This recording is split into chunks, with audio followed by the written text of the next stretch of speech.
नमस्कार, आप देख रहे हैं आपका अपना चैनल भिवानी हलचल खबरों के संग में मैं हूं मनोज कुमार। आइए सबसे पहले डालते हैं नजर आज की हेडलाइंस पर। खुले में गोवंश छोड़ने पर लगेगा 5,000 रुपए का जुर्माना।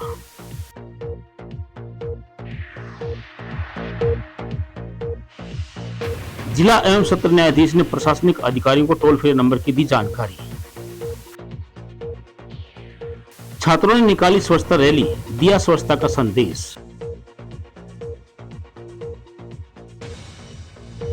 तीन दिवसीय गीता जयंती समारोह में सरकारी विभागों के साथ संतों की भी रहेगी भागीदारी। त्रिवेणी बाबा ने पेड़ लगाने के लिए सीबीएलओ के छात्रों को दिलवाई शपथ। और अब खबरें विस्तार से।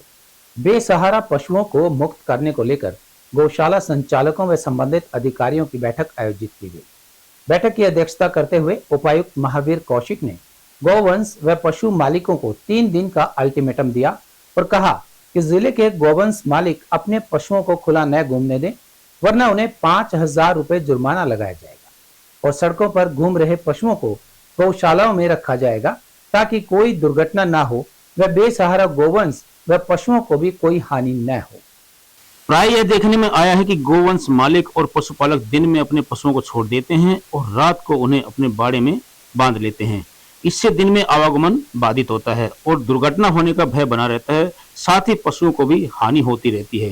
डीसी महावीर कौशिक ने पशुपालकों को सख्त निर्देश दिए कि 3 दिन के अंदर गोवंश मालिक व पशुपालक अपने पशुओं को दिन में आवारा न घूमने दे और निश्चित स्थान पर ही उन्हें बांधकर रखे। पशुओं को खुला देखने पर नगर परिषद के द्वारा पकड़कर उन्हें गौशालाओं में बंद करवा दिया जाएगा और इसके बाद गोवंश मालिक गौशाला में 5,000 रुपए जुर्माना देने के बाद ही उन्हें छुड़ा पाएंगे। सारा दिन जो गौवें हैं वो सड़कों पे घूमती है और क्योंकि उन्होंने जो बछड़ा है या उसकी बछड़ी है उसको अपने अपने घर में रखा होता है, तो शाम को जो गऊ है वो दोबारा फिर खूंटे पर चली जाती है क्योंकि बछड़ा और बछड़ी उसके वहाँ पे हैं। और जो उसका मालिक है, गाय का मालिक, वो शाम को फिर उसकी दूध निकाल लेता है और उसके बाद फिर उसको फ्री छोड़ देता है। रात को फिर घूमने के लिए वो सड़क पर घूमती रहती है। तो ये बात है वो बड़ी मतलब चिंता की बात है और मैं उसको बड़ी शर्म की बात भी मानता हूँ हमारे समाज के लिए। और उसके बाद जो दूसरी बात सामने आई कि जैसे ही गाय ने दूध देना बंद कर दिया, उसको फ्री छोड़ दिया फिर वो सड़कों में भटकने के लिए। और उसके बाद क्योंकि जब तक वो गाय दूध दे रही थी तब तक बछड़ा उन्होंने बांध के रखा खुट्टे पे, और उसके बाद क्योंकि आजकल जो बछड़ों का ज़्यादा उपयोग नहीं है तो उसके बाद बछड़े को ही फ्री कर देते हैं। तो इस तरह की मानसिकता है वो समाज में होती जा रही है। तो ये एक बड़े चिंता की बात भी है और बड़ी शर्म की बात भी है। तो मैं आप सब के माध्यम से जो शहरवासियों को जो गौ पालते हैं उनसे पहले तो निवेदन करता हूँ कि ये एक तरह से हम अपने आप को गौ भक्त कहते हैं और अपने आप को हिंदू समाज के लोग कहते हैं, सनातनी कहते हैं और गौ को अपनी माता मानते हैं। और ऐसे ऐसे अगर हम बर्ताव करते हैं कि दूध निकाला और गाय को सड़क पर भटकने लिए छोड़ दिया, जैसे ही गाय ने दूध देना बंद कर दिया उसके बाद उसको फ्री छोड़ दिया, बछड़े को छोड़ दिया, तो ये हमारे लिए एक शर्म की बात है। तो मैं आप लोगों के माध्यम से ये कहूँगा, जो हम अपने आप को गौ भक्त कहते हैं, अपने आप को सनातनी कहते हैं, हिंदू धर्म कहते हैं, उनको इसके बारे में सोच विचार करना चाहिए और ऐसी हरकत ना करनी चाहिए। जहाँ तक इसके निपटान की बात है तो हमने एक विचार विमर्श किया है। मैंने जितने भी जो गौशाला वाले हैं, जो उनके प्रबंधक कहते हैं, उनको भी और नगर परिषद वालों को भी ये निर्देश दे दिया है कि हम 3 दिन का टाइम देते हैं। आज बृहस्पतिवार है, शुक्रवार, शनिवार और रविवार, 3 दिन का टाइम है। मंडे को अगर कोई भी पशु, चाहे वो दूध देने वाला है चाहे ना देने वाला है, अगर भिवानी की सड़कों पर मिला तो मैंने गौशाला वालों को भी निर्देश दे दिया है कि आप फ्री हैं। अगर आपको कोई दूध देने वाली गाय सड़क पर घूमती मिलती है तो उसको आप पकड़ के अपनी गौशाला में ले जाएं। और नगर परिषद वालों को भी है कि ऐसे अगर कोई पशु जो घूमता फिरता है, जो खासतौर पर ऐसे पशु जो सुबह दूध निकाल लिया और फ्री छोड़ दिया, ऐसे पशुओं को पकड़ें और उनको गौशाला में ले जाएं। और इस पे कम से कम मैंने उनको निर्देश दिया कि 5,000 रुपये का जुर्माना लगाया जाएगा। अगर मतलब हम कोशिश तो ये करेंगे कि अगर वो दूध देने वाला पशु है उसको गौशाला वालों को निर्देश दिया उसको छोड़ेंगे नहीं, लेकिन अगर छोड़ना पड़ा तो कम से कम 5,000 रुपये का जुर्माना उसको लगा कर हम छोड़ेंगे। जिला विधिक सेवा प्राधिकरण के अध्यक्ष तथा जिला एवं सत्र न्यायाधीश DR चालिया की अध्यक्षता में राष्ट्रीय विधिक सेवा प्राधिकरण के हेल्पलाइन नंबर 15100 के संबंध में जिले के प्रशासनिक तथा पुलिस विभाग से जुड़े अधिकारियों की बैठक ADR सेंटर में हुई। इस बैठक में विशेष रूप से उपायुक्त महावीर कौशिक, अतिरिक्त उपायुक्त हर्षित कुमार, ADJ मनीष कुमार, प्राधिकरण के CGM कम सचिव पवन कुमार उपस्थित रहे। बैठक में जिला एवं सत्र न्यायाधीश DR चालिया ने कहा कि नागरिकों को कानूनी सहायता देने के लिए 15100 हेल्प नंबर जारी किया गया है और सभी अधिकारियों को कहा गया है कि अपने अपने विभाग द्वारा इस हेल्पलाइन नंबर का अधिक से अधिक प्रचार प्रसार करवाएं ताकि लोगों को मुफ्त कानूनी सहायता दी जा सके और उनका सही मार्गदर्शन किया जा सके। जिला एवं सत्र न्यायाधीश DR चालिया ने कहा कि राष्ट्रीय विधिक सेवा प्राधिकरण ने नागरिकों को कानूनी सहायता प्रदान करने के लिए एक हेल्पलाइन नंबर 1500 जारी किया है। उन्होंने जिले के अधिकारियों को अपने अपने विभागों द्वारा इस हेल्पलाइन नंबर का अधिक से अधिक प्रचार प्रसार करने के दिशा निर्देश जारी किए। उन्होंने बताया कि यह नंबर देश भर के लोगों को मुफ्त कानूनी सहायता और मार्गदर्शन उपलब्ध करवाएगा। लोग इस टोल फ्री नंबर पर फोन करके कानूनी सलाह ले सकते हैं। खासकर यदि उन्हें न्यायिक प्रक्रिया में किसी प्रकार की समस्या या दिक्कत हो तो निःशुल्क इस राष्ट्रीय हेल्पलाइन नंबर 1500 का लाभ उठा सकते हैं। सेशन जज ने जानकारी देते हुए बताया कि यह हेल्पलाइन नंबर विशेष रूप से कमजोर वर्गों के लोगों जैसे गरीब महिलाएं, बच्चे, वरिष्ठ नागरिक और दिव्यांग व्यक्तियों के लिए फायदेमंद होगी ताकि वे अपने कानूनी अधिकारों और समाधान के बारे में जानकारी प्राप्त कर सके। इस मौके पर उपायुक्त महावीर कौशिक, प्राधिकरण सचिव पवन कुमार, अतिरिक्त उपायुक्त हर्षित कुमार, जिला मौलिक शिक्षा अधिकारी श्रीमती संतोष नागर विशेष रूप से उपस्थित रहे।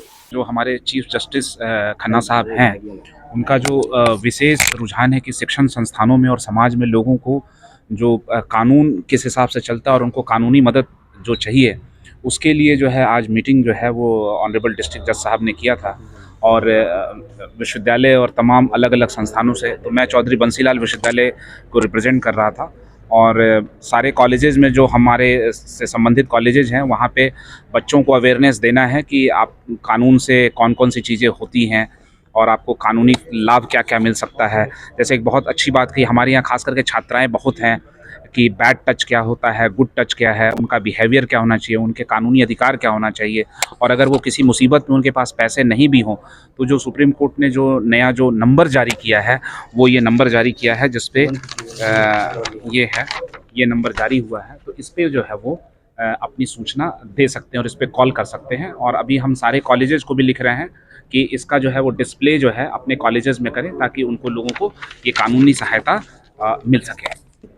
आज की जो मीटिंग थी वो हमारी नालसा के अंडर थी और जो है हमारे जो डिस्ट्रिक्ट सेशन जज हैं उन्होंने और जो है हमारे CGM सर ने मीटिंग ली और बहुत ही अच्छी जानकारी दी, जिसमें विशेषकर जो फोकस था वो 15 जो हमारा नंबर है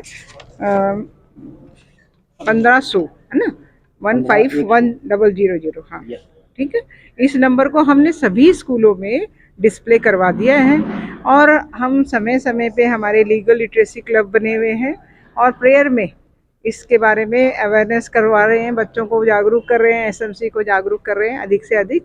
और ये बहुत अच्छी बात है कि हमें बिना जानकारी के हमें भी नहीं पता कि हम किस तरह से लीगल एड ले सकते हैं।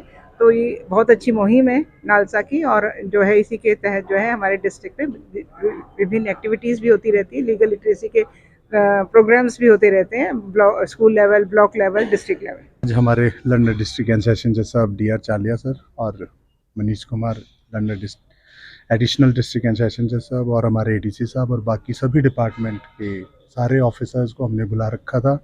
आज हमारे डिस्ट्रिक्ट लीगल सर्विसेज अथॉरिटी के जो चेयरमैन हैं वो हमारे डिस्ट्रिक्ट एंड सेशन जज साहब होते हैं, तो उन्होंने आज सारे डिपार्टमेंट्स को बुला के उन सबको स्ट्रिक्ट डायरेक्शंस दी हैं कि नालसा हेल्पलाइन 15100 इस नंबर को सब डिपार्टमेंट्स के एंट्री और एग्जिट ग्राउंड्स के ऊपर डिस्प्ले कराया जाए, वॉल पेंटिंग्स लगवाई जाएं और इसके रिगार्डिंग वाइड पब्लिसिटी की जाए। और सबको ये स्पेशल हिदायत दी गई है कि आने वाली 14 दिसंबर 2024 को जो हमारी नेशनल लोक अदालत है उसमें सब डिपार्टमेंट अपना भरपूर सहयोग दें और कोलैबोरेशन रखें हम डीएलएसए के साथ, और जितनी ज़्यादा से ज़्यादा हो सकता है मैक्सिमम डिस्पोजल करवाएं। चौधरी बंसीलाल विश्वविद्यालय के छात्र छात्राओं ने स्वच्छ भारत विषय के अंतर्गत शहर में स्वच्छता रैली निकालकर स्वच्छता का संदेश दिया तथा आम जन को स्वच्छता के प्रति जागरूक किया। बदलता मौसम व बढ़ता हुआ प्रदूषण एक तरह से समस्या बना हुआ है, जिसके चलते आम जन बीमारियों का शिकार हो रहे हैं। ऐसे में उन्हें किस तरह से एहतियात रखनी चाहिए, इसे लेकर सीबीएल के विद्यार्थियों द्वारा जागरूकता संदेश दिया गया। विद्यार्थियों का कहना था कि आम जन को स्वच्छता के प्रति जागरूक किया गया है ताकि डेंगू जैसी बीमारियों से बचा जा सके। स्वच्छता भारत अभियान के तहत सीबीएलयू के छात्रों द्वारा स्वच्छता रैली निकाली गई। रैली के संयोजक रजत चौधरी ने बताया कि रैली में छात्रों ने नागरिकों को स्वच्छता के प्रति जागरूक रहने का संदेश दिया। उन्होंने कहा कि डेंगू जैसी बीमारी से बचने का एकमात्र उपाय अपने अपने घरों के पास स्वच्छता रखना है, तभी हम भारत को स्वच्छ बना सकते हैं। उन्होंने कहा कि स्वच्छता के लिए लोग एक दूसरे को जागरूक करें और सार्वजनिक स्थानों पर कूड़ा न डालें और गंदगी डालने से उन्हें रोकें। वहीं उन्होंने कहा कि इस प्रकार से हम अपने आसपास को गंदगी से बचा सकते हैं। हम चौधरी बंसीलाल यूनिवर्सिटी के स्टूडेंट हैं और हमारा स्वच्छ भारत का आज एक प्रैक्टिकल था और हम भिवानी में एक प्रदर्शन है क्योंकि डेंगू के मरीज ज़्यादा बढ़ रहे हैं और स्वच्छता के लिए हमारा एक अभियान चला हुआ है। ये हमारी एक रैली निकाली है। इस प्रकार का संदेश ये है, स्वच्छ रहो, साफ सुथरे रहो, बीमारी नहीं फैलेगी और जो डेंगू के अपने भिवानी में मतलब मरीज बढ़ रहे हैं वो घटेंगे। ये है इसका संदेश। ये है, सफाई रखो, जहाँ पानी है ज़्यादा उसको पानी को कम करो, इससे मच्छर होते हैं, मच्छर से बीमारी फैलती है। मैं जी रजत चौधरी, मैं स्पोर्ट्स डिपार्टमेंट में काम करता हूँ और ये हमारे हेड हैं डॉक्टर सुरेश कुमार मलिक। तो स्वच्छ भारत एक सब्जेक्ट है, इसमें तकरीबन 400 बच्चे हैं हमारे पास, 400 से ऊपर ही होंगे। तो स्वच्छता का एक प्रैक्टिकल था और लोगों को जागरूक भी करना था, इसलिए हमने एक रैली निकाली है कि स्वच्छ रखें सभी गलियां, रोड, सब घर पे। तो उसके लिए जागरूक करने के लिए एक रैली निकाली। स्वच्छ भारत की प्रैक्टिकल थी, हमें आसपास गंदगी नहीं फैलानी चाहिए, जैसे कूड़ा करकट वगैरह डस्टबिन का यूज करना चाहिए। निकाली जा रही है, इसके तहत हमें ये सिखाया जाता है कि ना स्वच्छता कैसे रखें, अपने घरों में साफ सफाई, अपने आसपास गली मोहल्लों में साफ सफाई कैसे रखें। क्या जी? हाँ जी, युवा आ रहे हैं हमारे साथ के, बहुत सारे बच्चे आ रहे हैं। 9 से 11 दिसंबर तक मनाए जाने वाले गीता जयंती समारोह के बारे में डीसी महावीर कौशिक ने बताया कि गीता जयंती महोत्सव में सरकारी विभाग और धार्मिक संस्थाएं पूर्ण भागीदारी सुनिश्चित करें।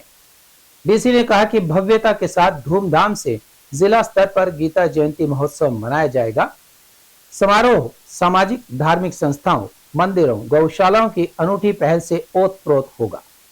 गीता जयंती महोत्सव में विभिन्न विभागों व सामाजिक और धार्मिक संस्थाओं द्वारा आपसी तालमेल करके स्टॉल्स लगाई जाएंगी। इस दौरान कलाकारों व स्कूली बच्चों द्वारा रंगारंग और भक्ति से ओतप्रोत सांस्कृतिक कार्यक्रम प्रस्तुत किए जाएंगे। इसके साथ ही पर्यावरण संरक्षण के लिए यज्ञ, नगर शोभा यात्रा, दीपोत्सव का भी आयोजन किया जाएगा। डीसी महावीर कौशिक ने गीता जयंती महोत्सव समारोह की तैयारियों के लिए संबंधित विभागों के अधिकारियों और धार्मिक संस्थाओं के प्रतिनिधियों से कहा कि सरकारी विभागों की स्टॉल्स के साथ साथ दूसरे अन्य संगठनों की भी हिस्सेदारी रहेगी। वहीं हर्षित कुमार एडीसी को गीता जयंती का महोत्सव के लिए नोडल अधिकारी नियुक्त किया गया है। डीसी ने सामाजिक और धार्मिक संस्थाओं के प्रतिनिधियों से आह्वान करते हुए कहा कि अधिक से अधिक संख्या में धार्मिक और सामाजिक संस्थाएं भागीदार बनेगी तो निश्चित तौर पर जिला स्तरीय गीता जयंती महोत्सव की शोभा उतनी ही अधिक बढ़ेगी। वहीं उन्होंने कहा कि शहर की विभिन्न प्रमुख सामाजिक व धार्मिक संस्थाओं और संतों की उपस्थिति सहित विशेष भागीदारी रहेगी। 9 से 11 दिसंबर को सांस्कृतिक कार्यक्रम आयोजित होंगे। 9 दिसंबर को दोपहर 12 बजे ग्लोबल श्लोकोच्चारण होगा, जिसमें विभिन्न स्कूली बच्चों को क्षेत्र कार्यक्रम से सीधे जोड़ेंगे। जबकि 10 दिसंबर को जिला के प्रबुद्ध विद्वानों और उपदेशकों की द्वारा गीता के सार पर आधारित सेमिनार का आयोजन किया जाएगा। वहीं 11 दिसंबर को 2 से 4 बजे तक स्कूली बच्चों व धार्मिक और सामाजिक संस्थाओं के प्रतिनिधियों द्वारा गीता के अध्यायों पर आधारित नगर शोभा यात्रा निकाली जाएगी। कि जो गीता जयंती महोत्सव है वो हर वर्ष मनाया जाता है और अब ये अंतर्राष्ट्रीय गीता महोत्सव का इसने रूप लिया हुआ है। तो अगर हम जिला भिवानी की बात करें तो जिला भिवानी में 9 दिसंबर से लेके 11 दिसंबर तक जो ये जो हुड्डा का पार्क है जो हुड्डा पार्क में मनाया जाएगा। और इसमें जो सभी डिपार्टमेंट्स हैं वो अपने स्टॉल लगाएंगे और जो शहर की सामाजिक संस्थाएं, धार्मिक संस्थाएं, वो भी अपना स्टॉल लगाएंगी।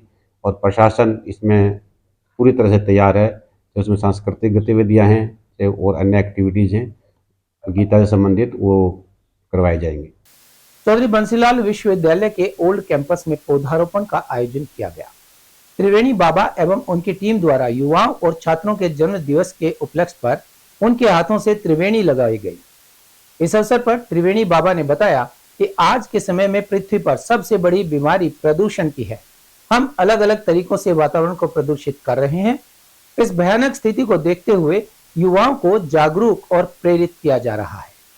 सीबीएलयू कैंपस में त्रिवेणी बाबा ने विद्यार्थियों को जन्मदिन पर त्रिवेणी लगवाई और छात्रों को शपथ दिलवाई। उन्होंने कहा कि वे भविष्य में अपने परिजनों के शुभ दिन पर पेड़ लगाने का कार्य करें। वहीं पुलिस कर्मचारी लोकराम ने कहा कि वे पेड़ लगाने की मुहिम से पिछले 12 वर्ष से जुड़े हुए हैं। उन्होंने युवाओं से अपने जन्मदिन पर त्रिवेणी लगाने की अपील की, तभी हम पृथ्वी को स्वच्छ बना सकते हैं। वहीं छात्रा प्रिया शर्मा ने कहा कि हमें पर्यावरण को सुरक्षित रखने के लिए अधिक से अधिक पौधे लगाने चाहिए। आज हमारी प्राथमिकता एक ही होनी चाहिए। विकास क्या है? विकास मैं इसी को मानता हूँ, यदि पृथ्वी बचा ली जाए। पृथ्वी बचाना ही आज के दिन विकास है। नहीं तो आज आप देखो दिल्ली के 80 किलोमीटर दायरे में, जिसमें फरीदाबाद भी, गुरुग्राम भी, नोएडा भी, गाजियाबाद भी और भिवाड़ी आता है, एक गैस चैम्बर में तब्दील हो चुका है। और पूरा हरियाणा में देखो एयर क्वालिटी इंडेक्स है वो 500 से ऊपर चला गया है। बेहद खतरनाक स्थिति में तो वो उस विकास का क्या फायदा। तो सबसे पहले मैं बच्चों को भी कहना चाहता हूँ और एक आदमी को, गरीब अमीर को कहना चाहता हूँ, भाई पहले पृथ्वी बचाओ। और पृथ्वी बचाने का सबसे सस्ता लोकप्रिय टिकाऊ समाधान है ज्यादा से ज्यादा पेड़ लगाओ। और मैं एक बात और भी बताना चाहता हूँ आपको, ये जो प्रदूषण की मार है ये सबसे ज्यादा किसके ऊपर पड़ती है? गरीब आदमी पर पड़ती है। वो रिक्शा चालक हो, चाहे रेहड़ी वाला हो, चाहे फुटपाथ के ऊपर अपने रोजी रोटी कमाने वाला हो। और गरीब वो तो अपना घर भी नहीं छोड़ सकते। अमीर आदमी है वो तो पलायन करके कहीं जा भी सकता है। वो तो अपने घरों में एयर कंडीशन, एयर प्यूरिफाई भी लगा सकता है, परंतु उनको बेचारों को सबसे ज्यादा मार उनको पड़ती है, झेलनी पड़ती है। तो यदि आप सही मायने में यदि विकास चाहते हैं तो पहले पृथ्वी बचाओ और 10 साल सभी लोग पृथ्वी के नाम दे दो। इनके संपर्क में मैं लगभग 12 साल से हूँ। मैंने गुरु मान लिया और गुरु मान के मैंने लगभग 12,000 प्लस पौधे मैंने लगाए हैं। पौधे लगाए नहीं, वो 100% वो पेड़ बन रहे हैं। और गुरुजी के सानिध्य में, गुरुजी के आशीर्वाद से हर रोज कहीं ना कहीं हम एक पौधा, एक त्रिवेणी लगा ही देते हैं।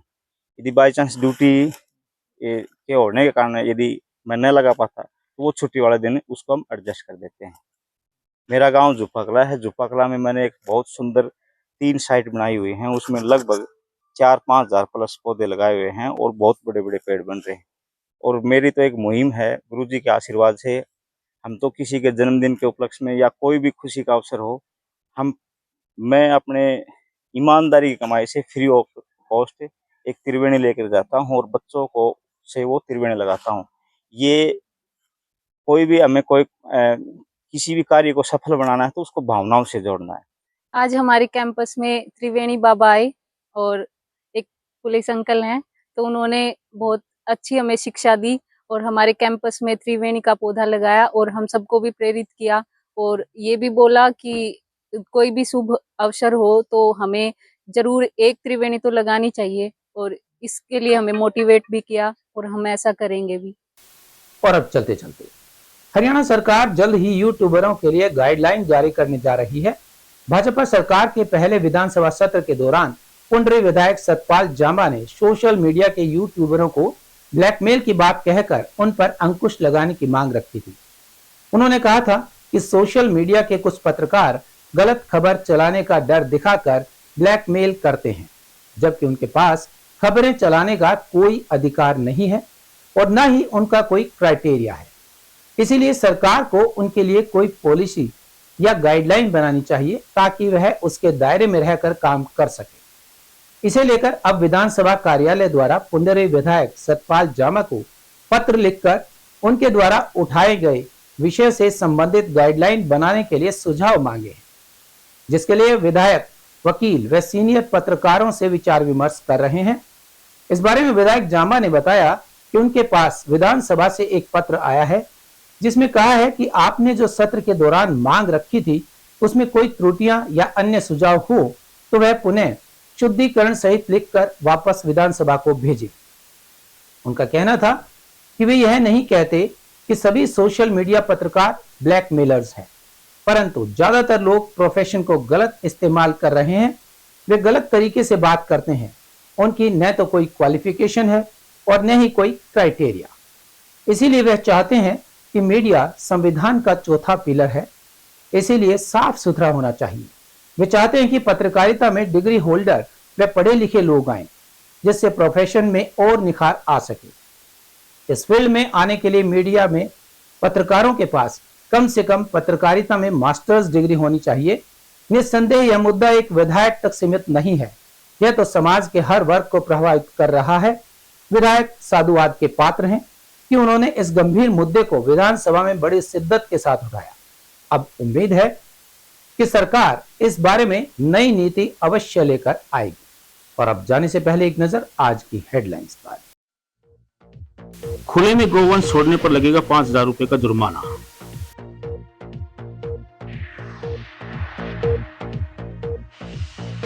जिला एवं सत्र न्यायाधीश ने प्रशासनिक अधिकारियों को टोल फ्री नंबर की दी जानकारी। छात्रों ने निकाली स्वच्छता रैली, दिया स्वच्छता का संदेश। 3 दिवसीय गीता जयंती समारोह में सरकारी विभागों के साथ संतों की भी रहेगी भागीदारी। त्रिवेणी बाबा ने पेड़ लगाने के लिए सीबीएलओ के छात्रों को दिलवाई शपथ। हमारे आज के अंक में बस इतना ही। अगले अंक के लिए देखते रहिएगा आपका अपना चैनल भिवानी हलचल।